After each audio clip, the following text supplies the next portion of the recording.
Hello, everyone. This is Danielle Lewis, owner and CTO, that's Chief Travel Officer of Selfish Me Travel.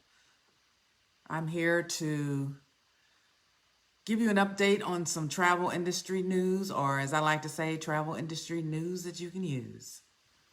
On September 23, the Biden administration announced several new travel-related changes. Number one, the U.S. opens to vaccinated travelers. Early to mid-November 2021, the U.S. will open up its borders to fully vaccinated foreigners, with the exception of children who aren't eligible to be vaccinated.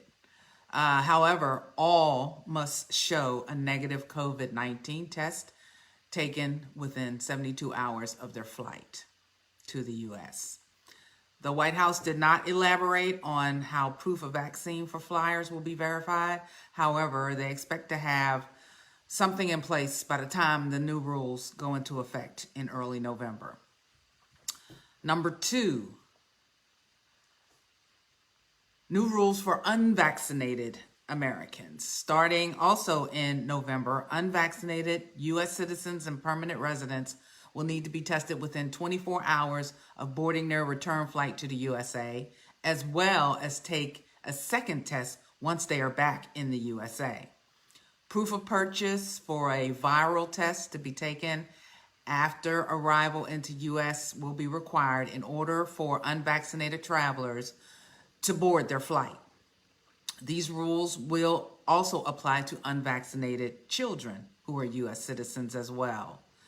The travel policy remains unchanged for fully vaccinated American flyers who will still only need to show a negative COVID-19 test taken within 72 hours of departure to the USA.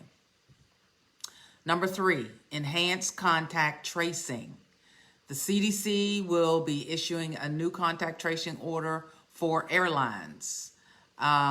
This order will require airlines to collect comprehensive contact information for every passenger coming into the USA and to provide that information promptly to the CDC upon request to follow up with travelers who might have been exposed to COVID-19 variants or other pathogens.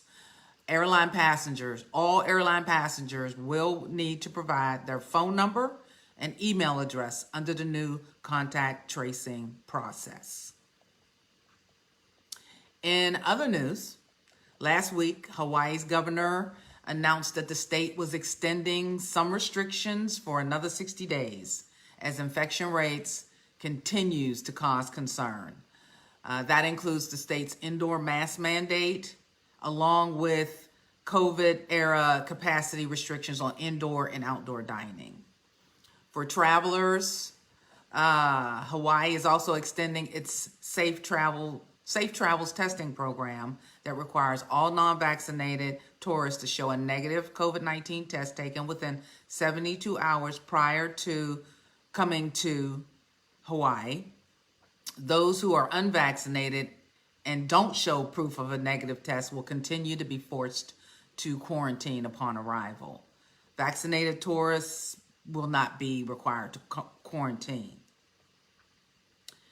Canada is mandating that all of their citizens be vaccinated if they want to travel via air, rail, or train, ferry, or cruise ship.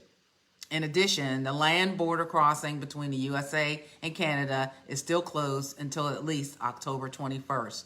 So if you're a Canadian citizen and you want to travel, you might as well get vaccinated or you can't travel. Vaccine mandates at U.S. airline employees, for U.S. airline employees. So United in August declared or mandated that all their employees be vaccinated by September 28th or be fired. According to, and I didn't write down I think 1% of their employees, because September 28th is already passed, 1% of their employees were not vaccinated and so therefore let go. American, Southwest, and Alaska Airlines have issued the same mandate, but there's been no official date released yet. On the other hand, Delta has not mandated a vaccine for its employees, but instead will add a $200 per month penalty for unvaccinated employees due to potential work loss related and health insurance costs. Global airline CEOs want governments to mandate COVID vaccines for international travelers. So there was a recent meeting for all the heads of all the airlines in the world. It was an IATA conference, and so global airlines are hoping that national and country governments make it mandatory for all international travelers to be vaccinated. They don't want to make a mandate for their passengers on their airlines. Unlike Air New Zealand and Qantas, they're the only two airlines, major airlines, to mandate COVID-19 vaccines for all international travelers. So every other global airline has not made a mandate for international travelers, but they hope that the national or each country's governments make that mandate. Delta has banned more than 1,600 passengers since the mask mandate went into effect, and is now pushing other airlines to share banned passenger or no-fly lists. This makes perfect sense to me, because if you get banned on one airline, it's easy to book another flight on another airline. So if you act a fool on one airline, you should be banned on all airlines. So I'm hoping the federal government, Congress and Senate decide that that's a decent proposal, and they accept it and pass it. American Queen Steamboat Company and Victory Cruise merge as their new name is American Queen Voyages. Did you know that the USA has river cruises? Yep, American Cruise Line and the newly rebranded American Queen Voyages. They cruise on the Mississippi, Ohio, Tennessee, Columbia, and Snake Rivers. They also sail to Canada, through the Great Lakes, New England, and parts of Mexico, the Gulf of Mexico, parts of Mexico, like the Yucatan Peninsula. And finally, holiday bookings, price surges are up 30% over 2019 prices. So if you're considering traveling for Thanksgiving or Christmas and New Year's, consider traveling the week after Thanksgiving or the week following New Year's to save some money.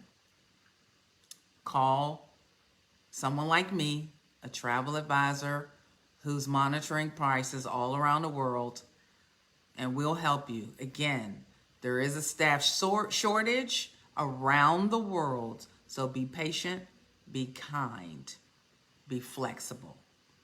Thank you for listening.